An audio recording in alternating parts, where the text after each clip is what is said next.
Este va a estar regido por un gradiente de presión. En el riñón nativo o en el cuerpo va a estar dado por la presión hidrostática que genere la presión arterial. Y también este es el mecanismo por el cual los solutos de alto peso molecular, como por ejemplo la beta-2 microglobulina, va a transfundir de un compartimiento a otro. El riñón nativo utiliza principalmente la convección, mientras que la hemodiálisis o el dializador utiliza principalmente la difusión. Bien, vamos a hablar primeramente de la difusión. Es un transporte pasivo de solutos a través del dializador.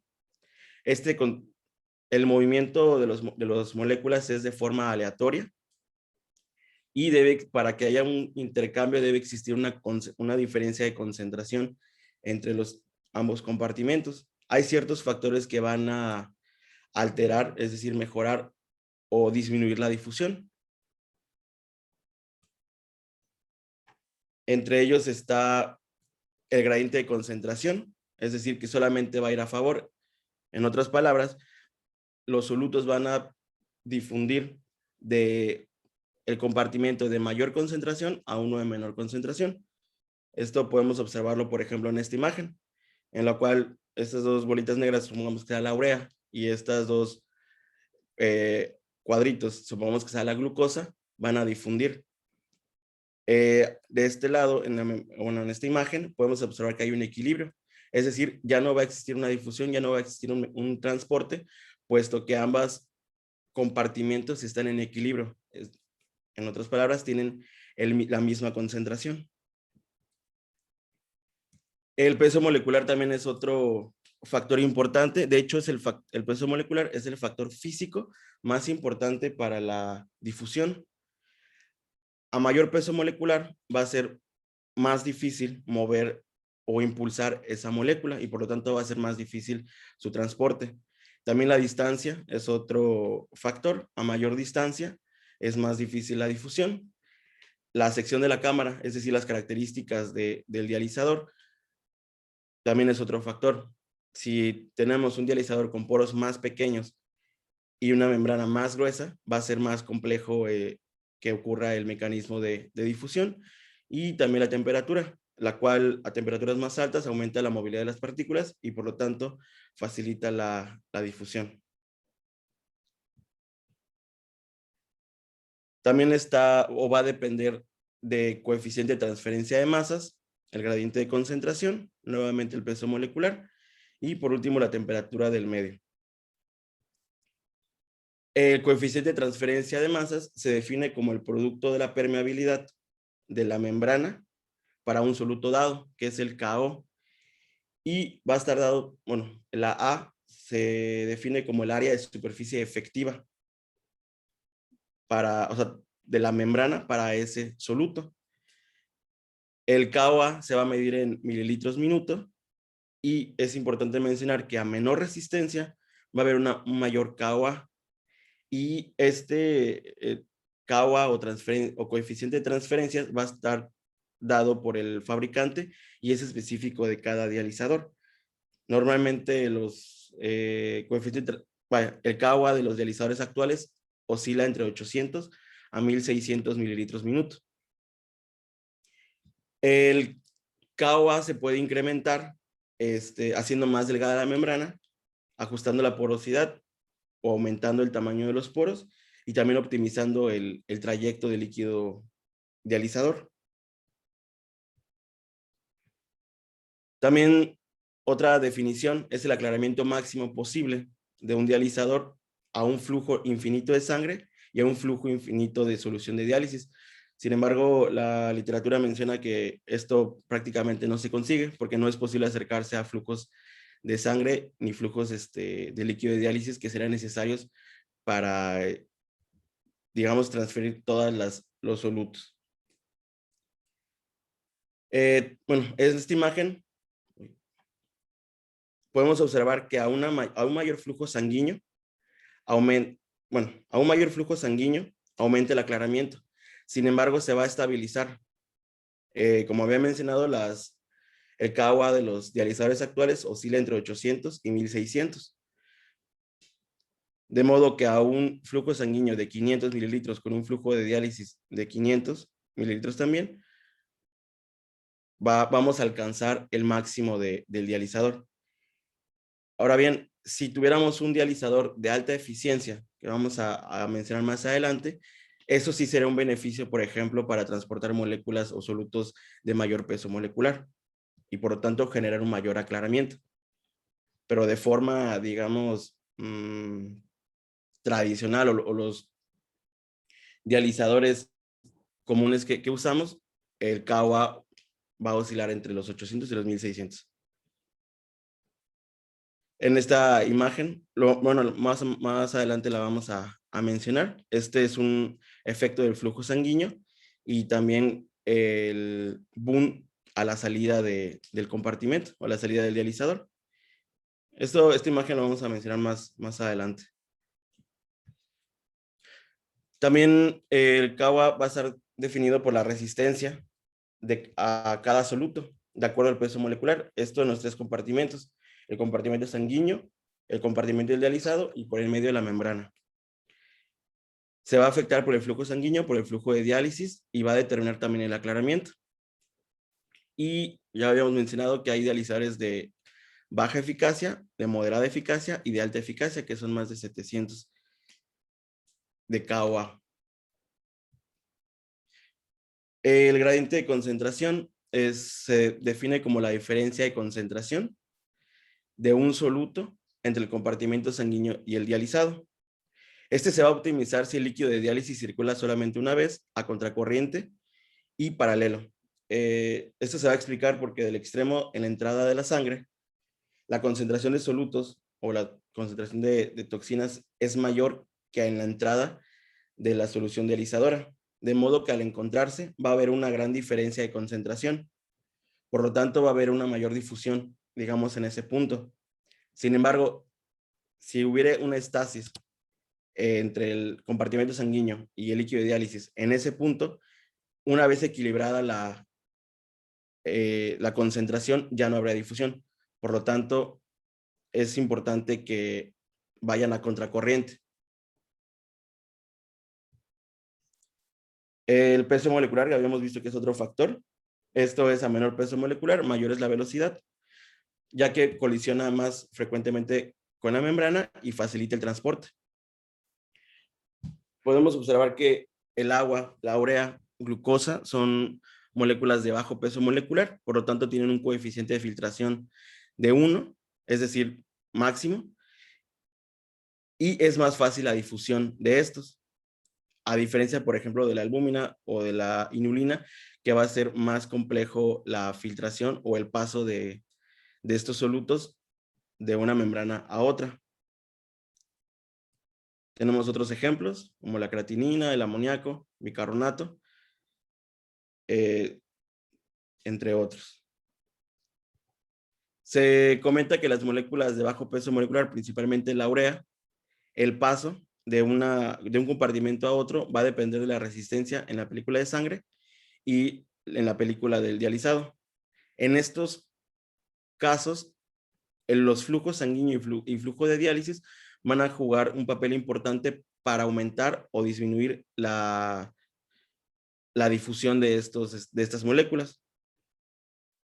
En las moléculas de mediano peso molecular, que oscilan entre 500 y 5000 Daltons, aquí se pone, por ejemplo, la vitamina B12, que tiene un peso molecular de 1355 Daltons. En este caso, va a depender la resistencia de la membrana, es decir, el tamaño del poro y por lo tanto la duración de la diálisis. Los flujos aquí van a ser un poco menos importantes. Y por último, las moléculas de alto peso molecular, como la beta-2 microglobulina, que tiene un peso molecular de 11.800 Daltons. En este caso, vamos a requerir un dializador de alto flujo, ya que el poro o los poros de los dializadores convencionales no van a ser capaces de transfundir o de atravesar estos solutos. Por lo tanto, el aclaramiento de la beta-2 microglobulina es 0. Bien, en cuanto al ultrafiltrado o transporte de convección, se habla de que la ultrafiltración es un paso simultáneo de solvente, en este caso de agua plasmática, el cual se acompaña de solutos y lo hace a través de la membrana de diálisis. Este se conoce como arrastre de solvente. El ultrafiltrado también se define como el líquido extraído de la sangre a través de la membrana de diálisis por el mecanismo de convección o de ultrafiltración, y su función es eliminar el aumento de peso interdiálisis. Los factores que van a determinar la ultrafiltración es el coeficiente de cribado, la concentración sanguínea de cada soluto y el flujo de ultrafiltración, que va a estar dado por, la, por el coeficiente de ultrafiltración y la presión transmembrana. El coeficiente de cribaje o coeficiente de tamizaje se define como la relación que existe entre la concentración del soluto en el ultrafiltrado y la concentración en el agua del plasma. Esto en ausencia de un gradiente de difusión, es decir, que sea meramente de convección. Y también se define como el recíproco del coeficiente de rechazo, y la fórmula para determinar el coeficiente de cribaje es esta, que es la concentración en ultrafiltrado entre la concentración en plasma. El coeficiente de cribaje se utiliza para definir las propiedades del transporte convectivo de una membrana a un soluto específico.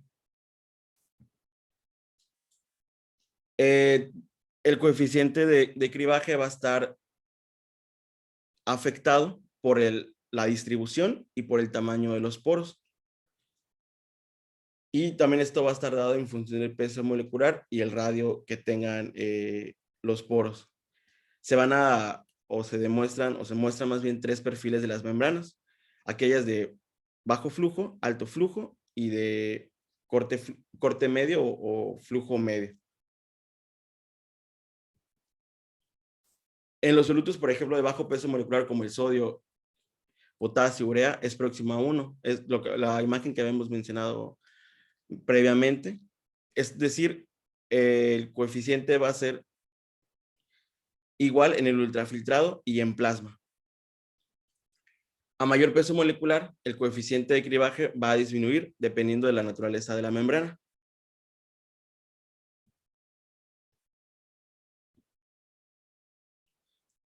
Y por último, el otro factor, que es el flujo de ultrafiltración, que va a estar dado por el coeficiente de ultrafiltración y la presión transmembrana, que son los factores que van a regir en la convección. El coeficiente de ultrafiltración se define como la permeabilidad de una membrana al agua. Va a depender de la permeabilidad de la membrana y por lo tanto de su superficie. Y este se va a expresar en mililitros hora por milímetros de mercurio.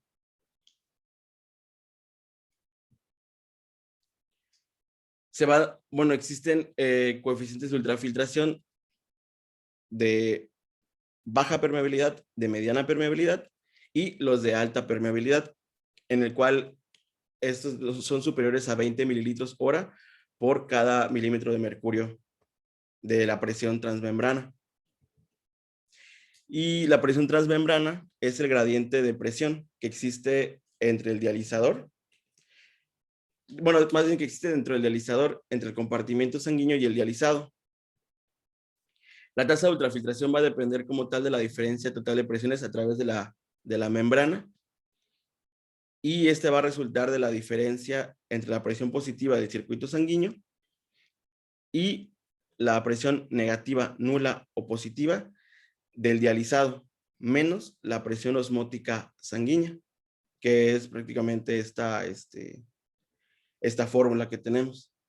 Va a estar dada por la presión hidrostática y también entra en juego la presión oncótica. Tenemos esta imagen en la cual la presión transmembrana es de 300 milímetros de mercurio. Aquí tenemos más 50 milímetros de mercurio a la salida de sangre y menos 250 milímetros de mercurio a la salida del líquido de diálisis. Esta imagen también representa lo que habíamos mencionado previamente. Si la sangre está cargada de muchos solutos en esta porción, que es la porción de entrada, Al momento de entrar al dializador, la concentración de solutos va a ser mayor en sangre y por lo tanto va a haber una mayor paso de solutos del compartimento sanguíneo al compartimento o al líquido de diálisis a través de la membrana semipermeable. Esto, bueno, esta imagen entraría tanto en lo que es la difusión como la convección. Solamente que en el caso de la convección, pues está regido por una presión transmembrana, es decir, una fuerza hidrostática. Como tal, la ultrafiltración es la necesidad de eliminar líquido. El objetivo de la ultrafiltración es eliminar el agua acumulada, ya sea por la ingesta de líquidos o por el metabolismo de los alimentos durante el periodo de interdiálisis. Se estima que aproximadamente hay una ganancia entre 1 a 4 kilos de peso en los periodos interdiálisis. Por lo tanto, se habla de que el periodo de diálisis o la sesión de la diálisis debe ser entre 3 y 4 horas. De forma, digamos, entre comillas, crónica o los pacientes crónicos, las necesidades clínicas habituales de ultrafiltración son entre 0.5 a 1.5 litro hora de ultrafiltración.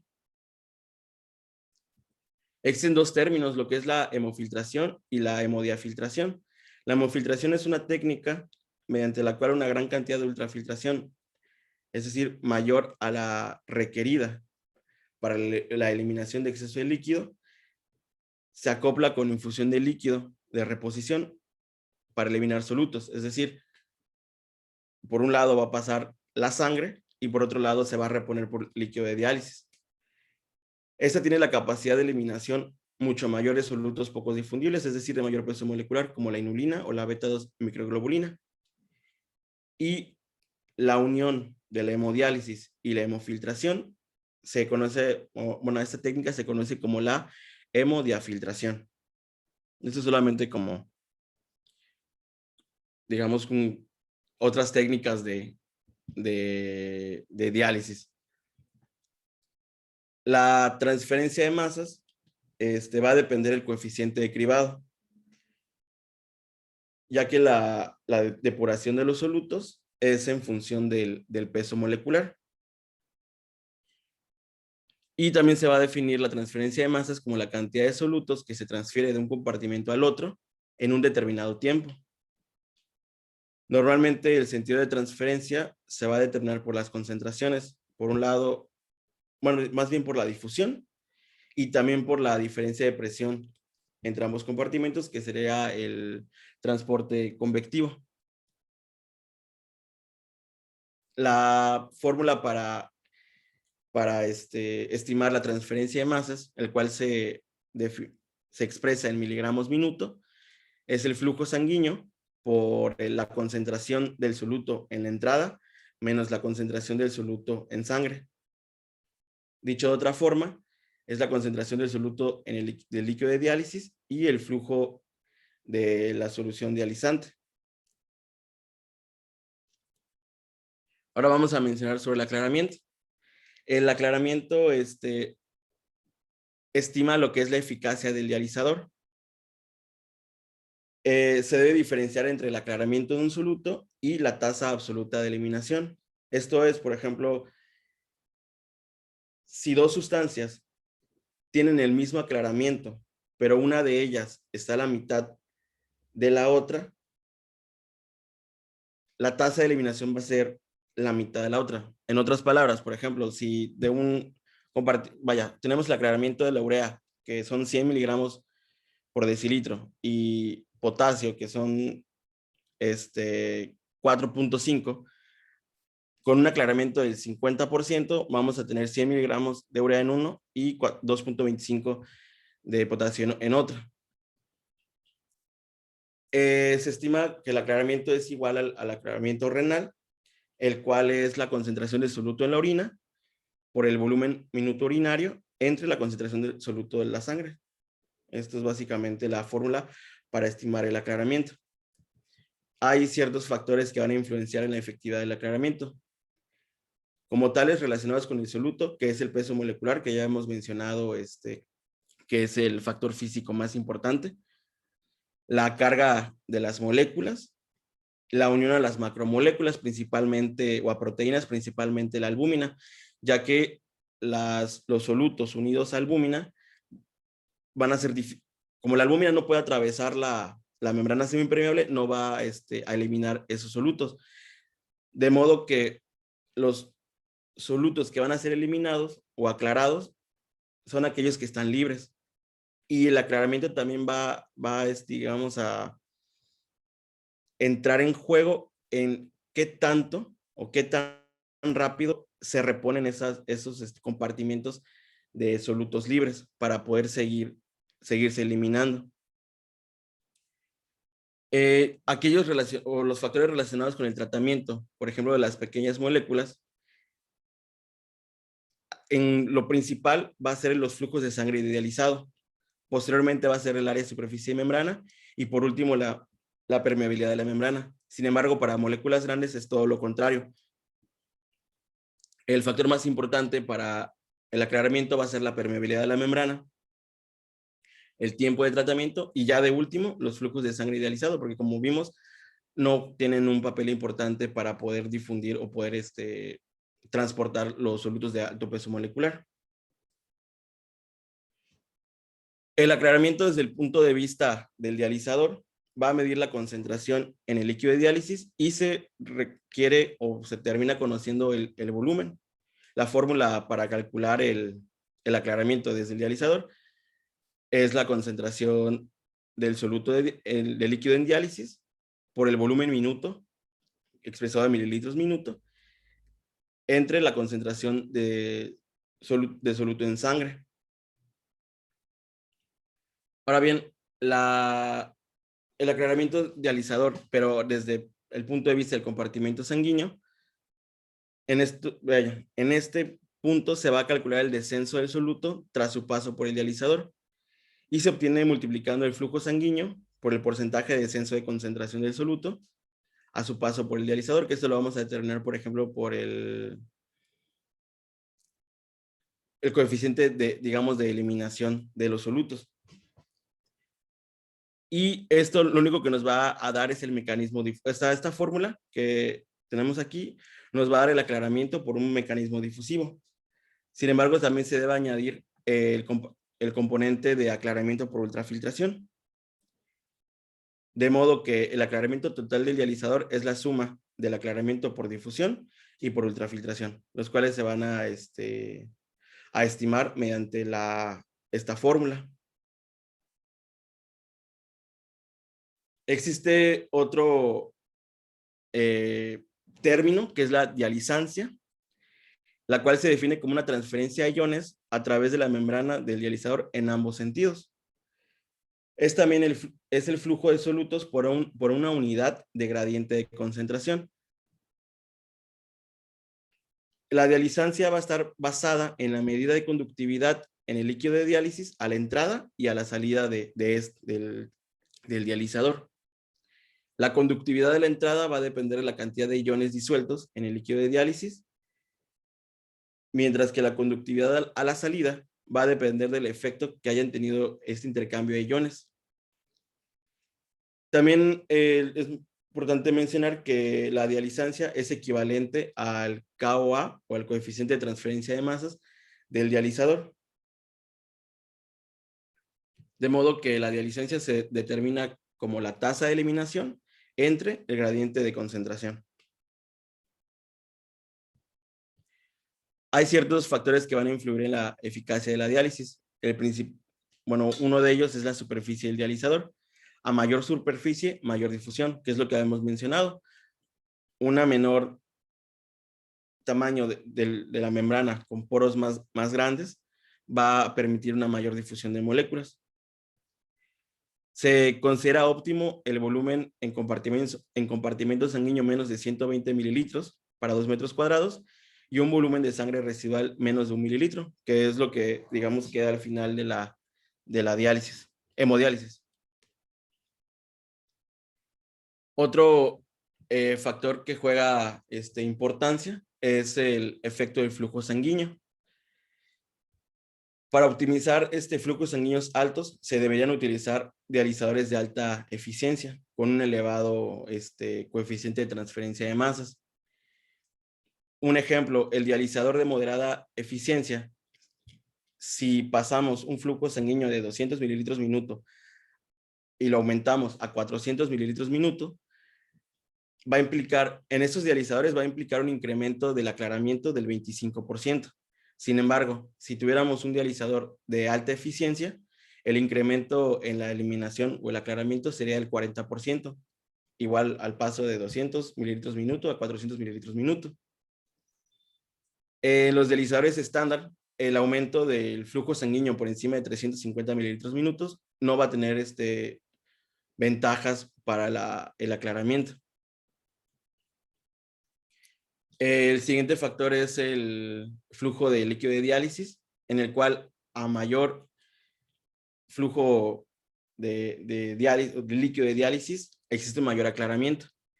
Se dice que este QD debe ser de 1.5 a 2 veces el valor del flujo sanguíneo.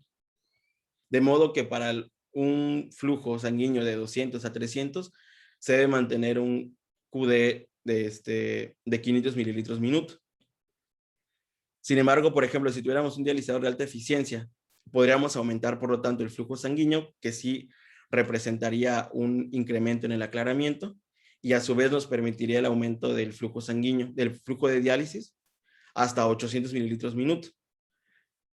De este modo, se incrementa el aclaramiento de urea en un 10%, pero no va a aumentar las ventajas del aclaramiento para la beta-2 microglobulina, a menos que tengamos, digamos, un dializador diferente o óptimo para moléculas de alto peso molecular. El otro, pues ya lo habíamos mencionado, la influencia del peso molecular. A menor peso molecular, mayor es la velocidad dentro de la fibra. Y pues ya habíamos mencionado esta diapositiva, moléculas de bajo peso molecular.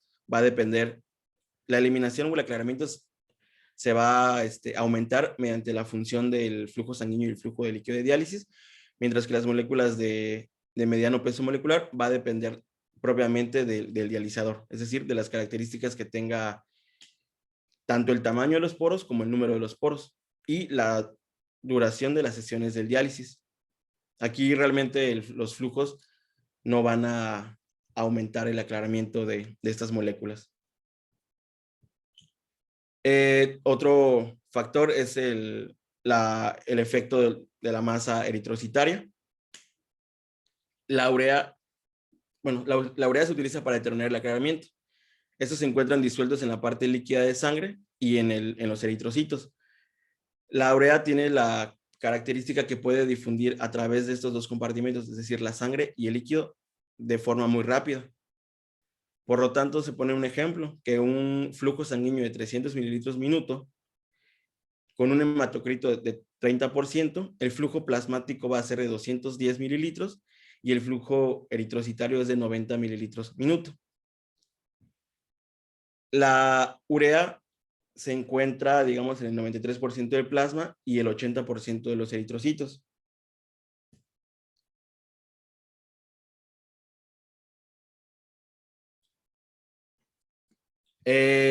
Bueno, regresando al ejemplo anterior, si un flujo de 300 mililitros minutos y un hematocrito del 30%, nos habla que el flujo de agua del plasma va a ser de 195 mililitros.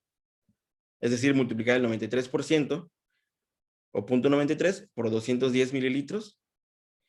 Y el flujo eritrocitario es de 0.8, que representa el 80%, y los 90 mililitros que habíamos mencionado previamente, dando 72 mililitros. Por lo tanto, el flujo de componente acuoso de la sangre final va a ser de 267 mililitros minutos, de esos 300 flujo que nosotros ponemos en la máquina.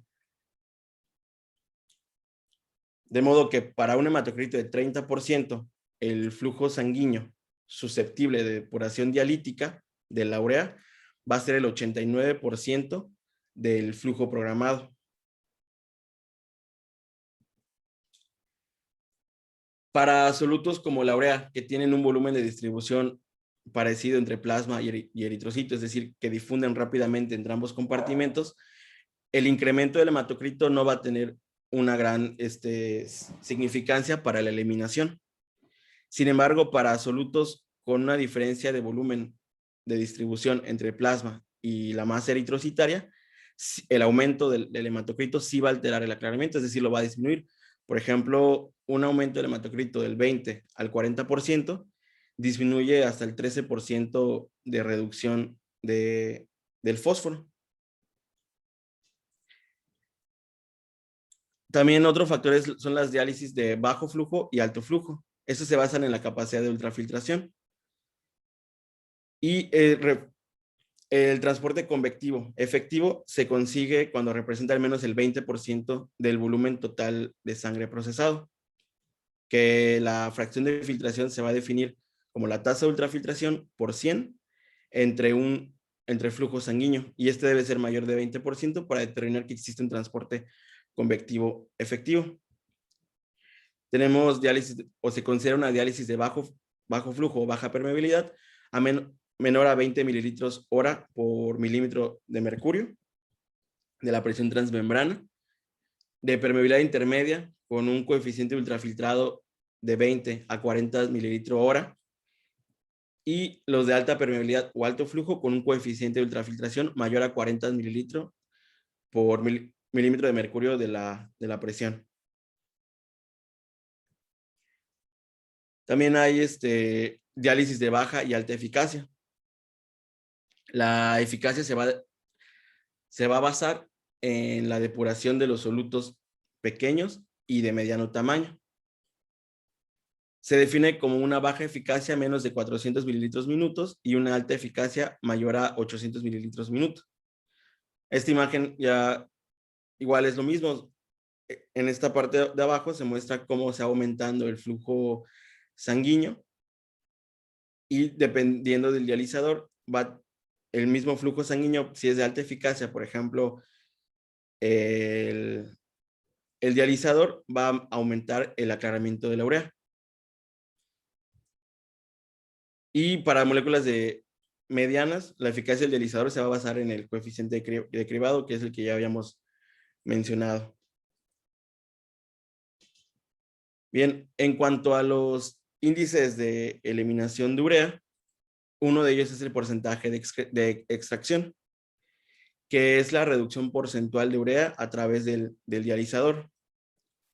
En este ejemplo, ante un flujo sanguíneo de 400 mililitros minuto, con una concentración del ZUM, que es el nitrógeno de urea sérico, de entrada, supongamos de 100 miligramos de decilitro, y la concentración de salida es de 40 miligramos de decilitro, se habla de que existe un porcentaje de extracción del 60%. Lo que es el porcentaje de extracción no va a estar basado o no va a ser, digamos, modificado por el flujo de sangre, ya que, por ejemplo, en este otro ejemplo que tenemos, que la ZUM de entrada es de 200 miligramos de decilitro con el mismo flujo, la salida va a ser de 80, es decir, el porcentaje de excreción se va a mantener en un 60%.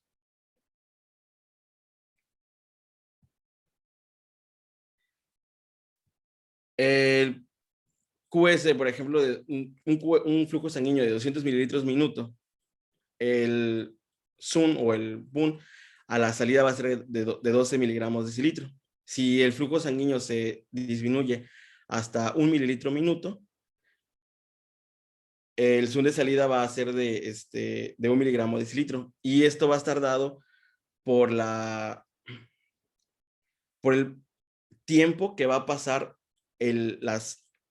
la sangre dentro del dializador. A menor flujo sanguíneo, la sangre va a estar más tiempo en el dializador, y por lo tanto el aclaramiento o la eliminación va a ser mayor.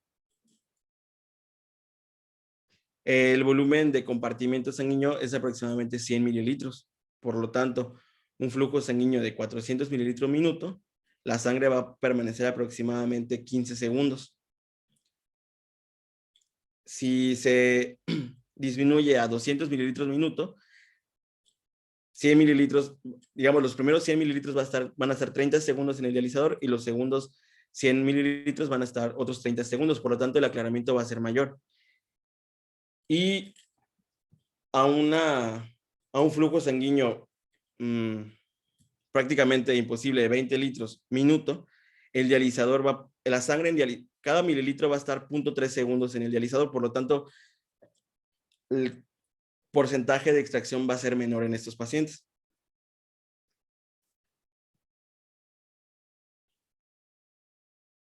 Que es lo que se observa en esta imagen. Con un flujo sanguíneo de 50 mililitros minuto, va a pasar más tiempo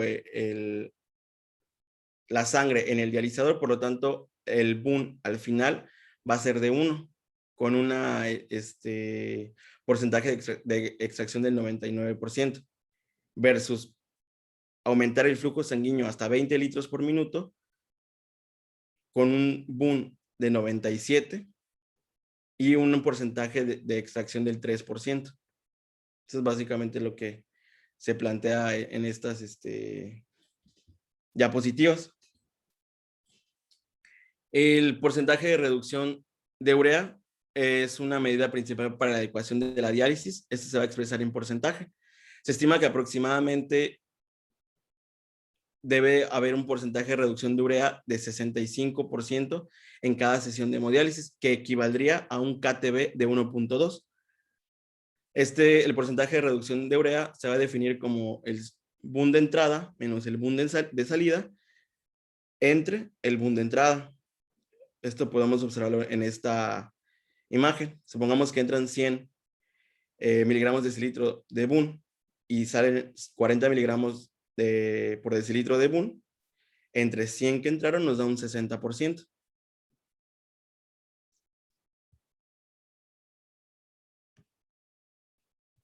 Y tenemos lo que es el KTB de urea, el cual se define como un cociente adimensional que representa el volumen de plasma depurado de urea, que es el KT, entre el volumen de distribución de urea, que es la V, que el volumen de distribución de urea es próximo al agua o cercano al agua corporal total. Por sí mismo, la K significa el aclaramiento, el T el tiempo de diálisis y la V el volumen de distribución de urea.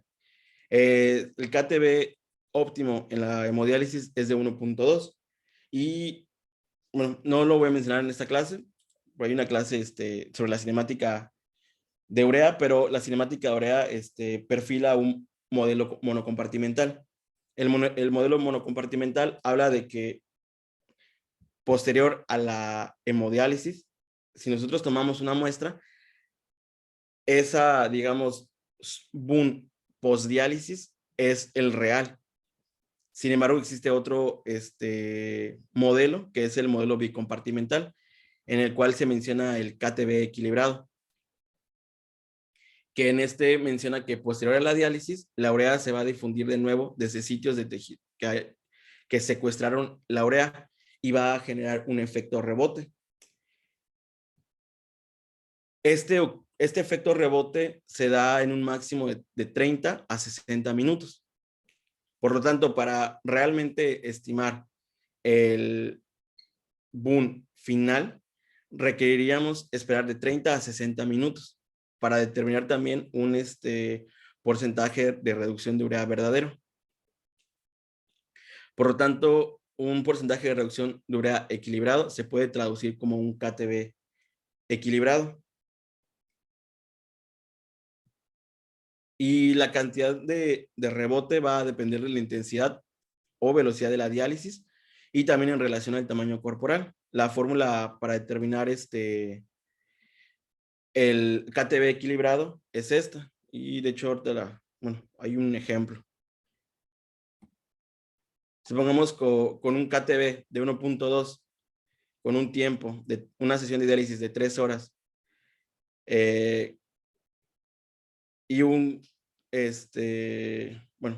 tenemos, por ejemplo, lo que es el KTB de 1.2, el tiempo de diálisis en minutos, que si son 3 horas serían 180 minutos, entre el tiempo de diálisis más una constante de 30.7, lo cual nos da un 216 entre 210, y un KTB equilibrado de 1.03.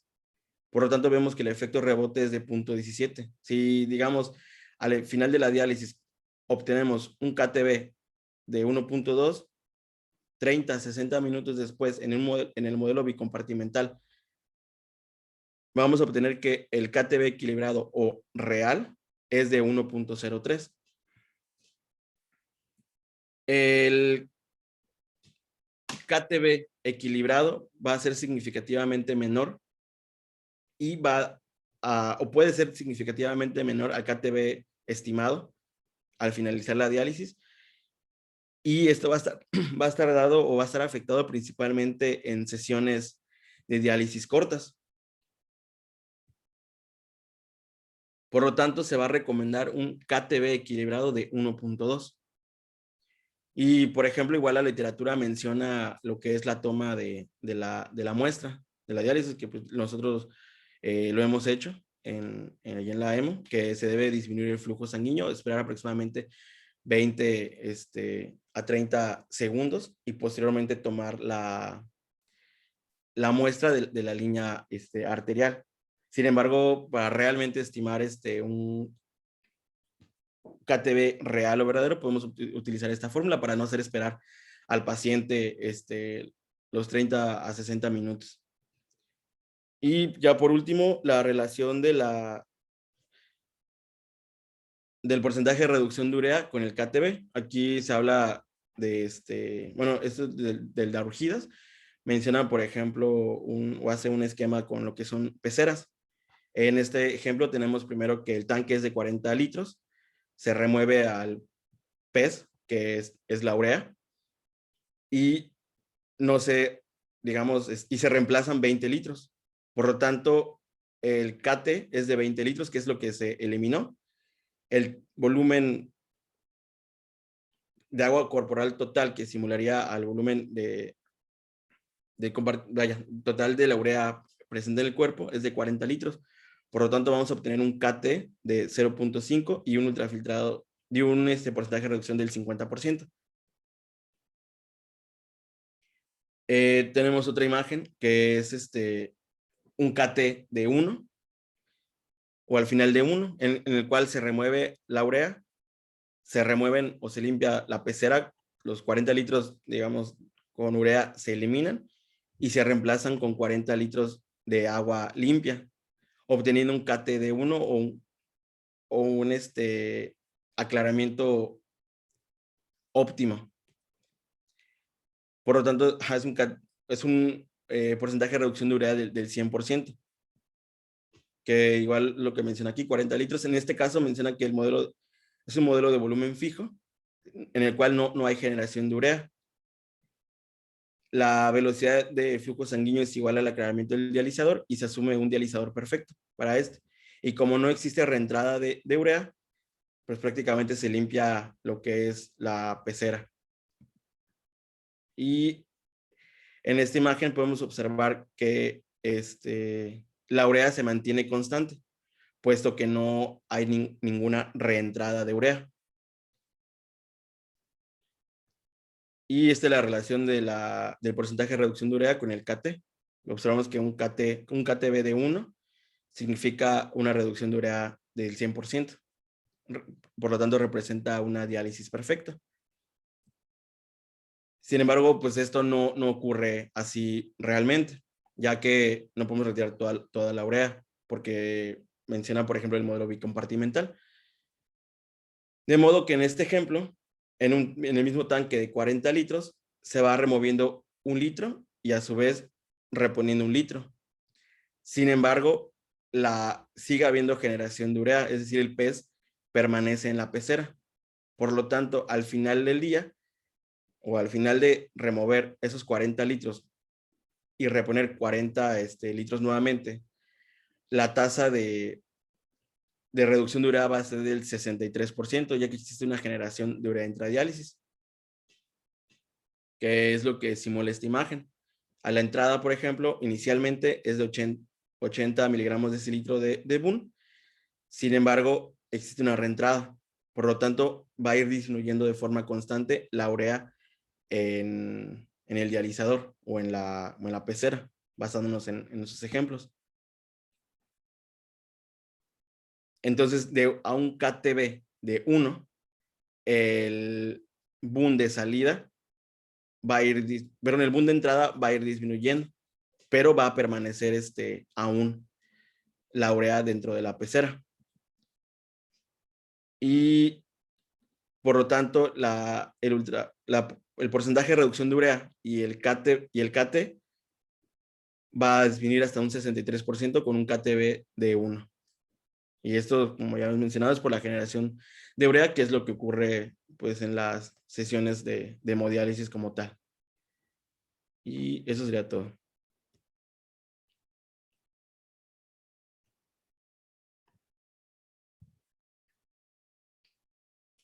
¿Alguna duda, pregunta, comentario?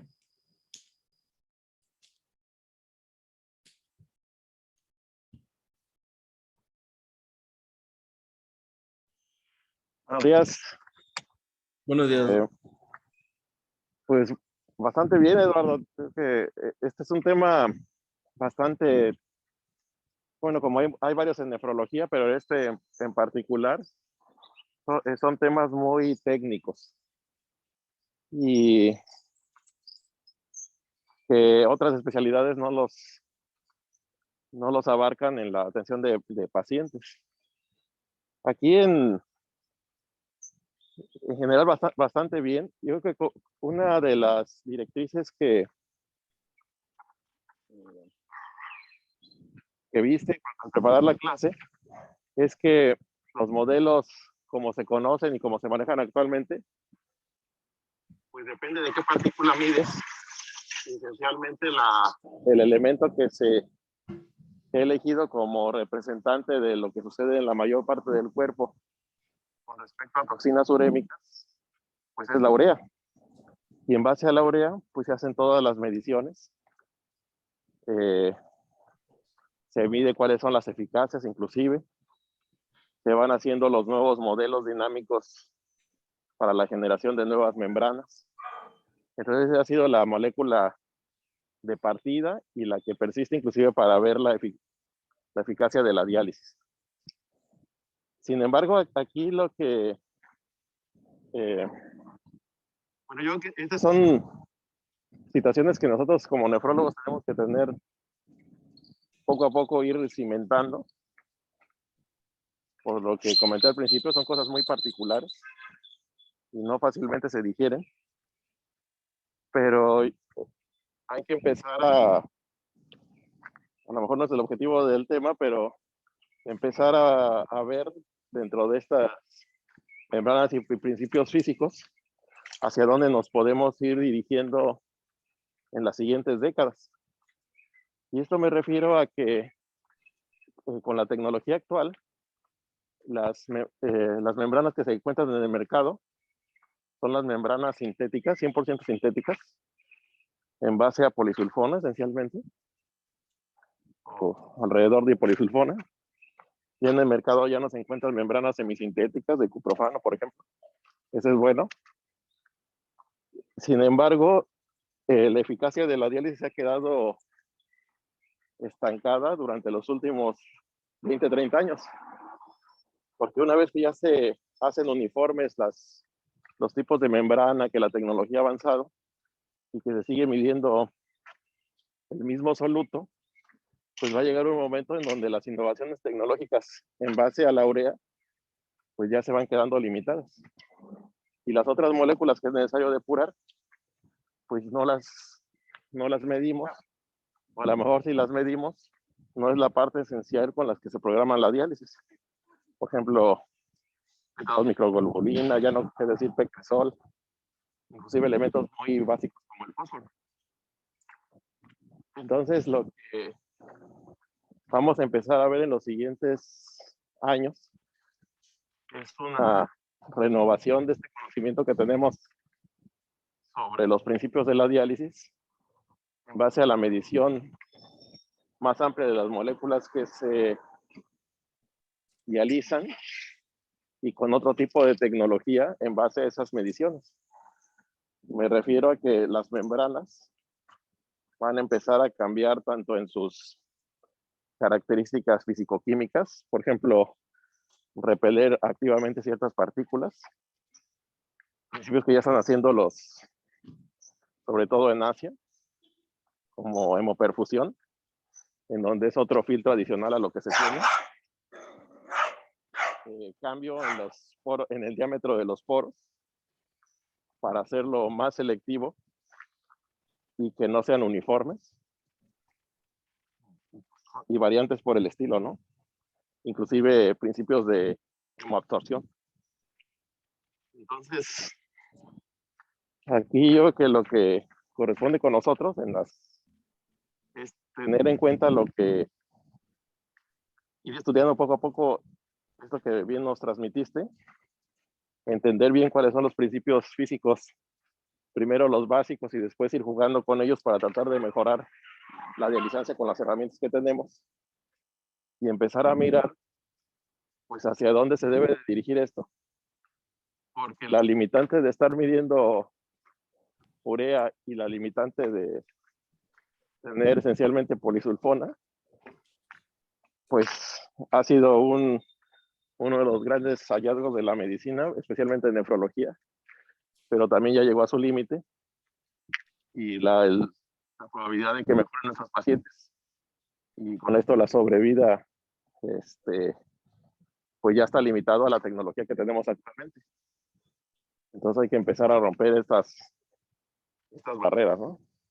Pero me gustó mucho la exposición, muy, muy bien. Gracias, Doc.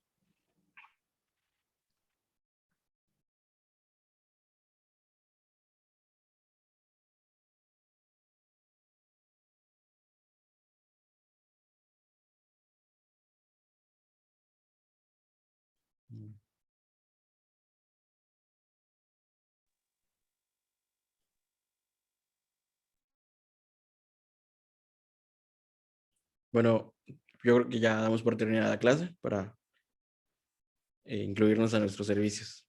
Gracias, compañeros.